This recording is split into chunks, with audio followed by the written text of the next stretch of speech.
Hey everyone, Natissa here on the subtropical Florida Gulf Coast, Zone 10, and you may have seen the harvesting of the blue turmeric video, and you saw me harvest the orange turmeric. Nothing crazy happened. But when we got to the blue turmeric, I saw something I've never seen before in harvesting turmeric, and something that I really had a hard time researching about. And it was the root system of this plant had these little balls or bulbs at the end of each root, and the plant still had its regular rhizomes that we harvest to eat, but never saw that crazy root system before. And as I was harvesting, I actually thought that might have been the rhizomes, or maybe, yeah, part of the turmeric plant that you eat, just because it was a different variety. It was blue turmeric, and I've never grown it before. And it wasn't on the orange turmeric. And I didn't think to research anything before I grew this blue turmeric, because things that I read said it grows just like the orange and yellow varieties, the ones we are more familiar with. So as I was filming that video, I was actually trying to research things in between takes, trying to understand what was going on, and I wasn't coming across any solid, straightforward information. Even that night, my husband and I were both looking, and still it was just random little things mentioned that you really had to dig for, and half of it was blogs from people, just maybe someone asking a question and people giving their feedback, which is not a bad thing because I was able to take some of that information and look further, but bottom line, you don't know where all that information is coming from. But what was interesting too was the person that asked that question saying, hey, what are these on my turmeric? He even said that he was trying to look it up and couldn't find any information on it. So this is what I understand from the little bit of information that I found.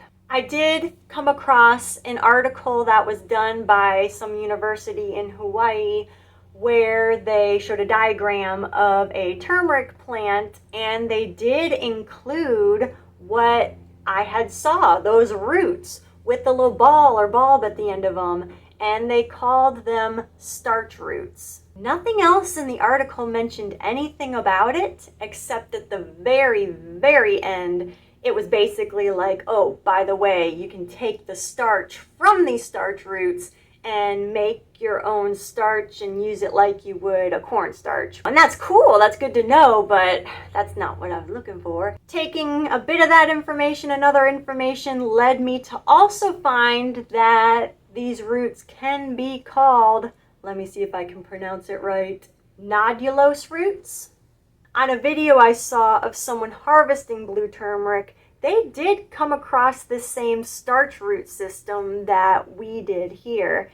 And they said they actually planted just the bulb, just the ball of it, and they noticed it didn't grow anything from them, and that they only got new plants from the actual rhizomes that are at the base of the plant, the rhizomes that we know, and that makes sense. But then in a blog, someone mentioned about taking the bulb and plant it back in the ground and you will grow more turmeric. And I thought they meant plant that little starch root ball or bulb back in the ground, and my husband took it as, no, plant the whole plant with the roots and starch roots intact, plant it back in, and that will grow you more turmeric. So my husband and I were talking about it, and I thought to myself, that makes sense, because a lot of plants that go dormant, usually they seem to form some sort of tuber or something that helps store the energy they are going to need for later as they are asleep, so to speak.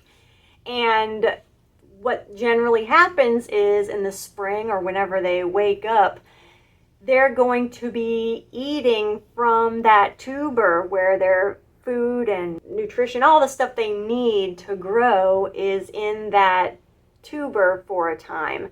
And I thought, okay, that makes sense to just plant the plant back in and wait till it wakes up. So we got to talking further, and I realized, the importance of knowing how plants grow.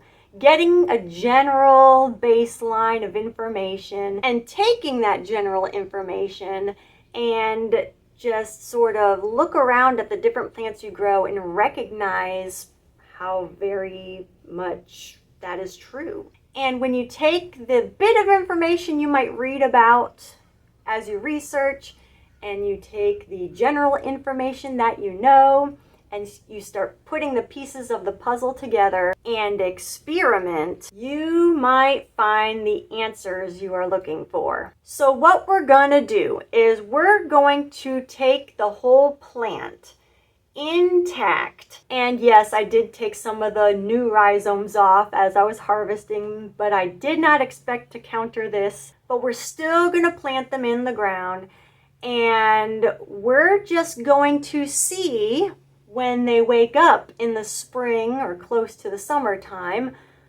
We're gonna see if those starch roots will help feed the plant, get them started, and if so, I am gonna add more, compost, fertilizer. That's when I'll be starting to water the plant because it's awake, and we'll put a nice layer of mulch on top that will help keep moisture in and help feed the plant as it grows, because with the general information we know, that makes sense.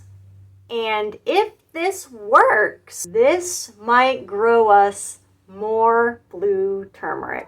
I know this video may have not been the information you were looking for, but I hope that you at least see the importance of knowing general information of how a plant grows and taking information that you might find in your research, piecing it together, experimenting, and perhaps find the answer that you were looking for with doing that. You'll always hear me say that, oh, I'm not a scientist, and that is true, but that is what scientists do. Thank you for watching, and I'll see you in the next one. And see you next year to see what this blue turmeric is gonna do.